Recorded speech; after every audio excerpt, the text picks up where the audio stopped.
এদিকে বন্ধুরা আমরা আরেক কিছু মাশরুম নিয়েছি, যেটা দিয়ে আমরা এখন এই মুহূর্তে আমরা ভর্তা বানাবো।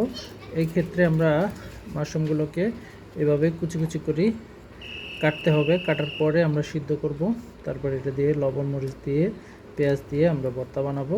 বন্ধুরা, আমার মাশরুমগুলো এই কুচি কুচি করে কাটা শেষ হওয়ার পরে আমি ওগুলোকে ধুয়ে নিলাম। এখন আমি চুলার উপরে বসাই দেব, মানে জাস্ট সিদ্ধ করব।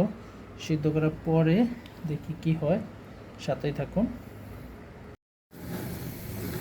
কিছুক্ষণ পানিতে জাল দিতে হবে মাশরুমকে।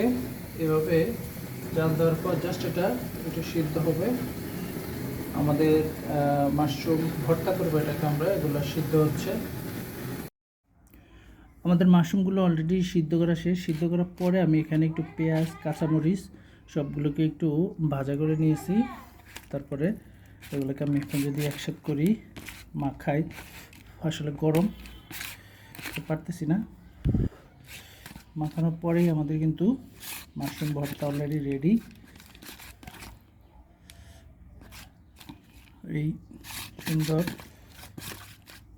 ভর্তাটা আমাদের কেমন হবে, আশা করি দারুণ হবে বন্ধুরা, গরম।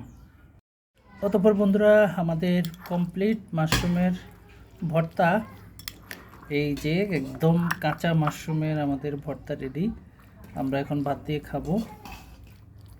দেখি কীরকম স্বাদ, কীরকম গন্ধ, কীরকম ফ্লেভার, কীরকম পুষ্টি।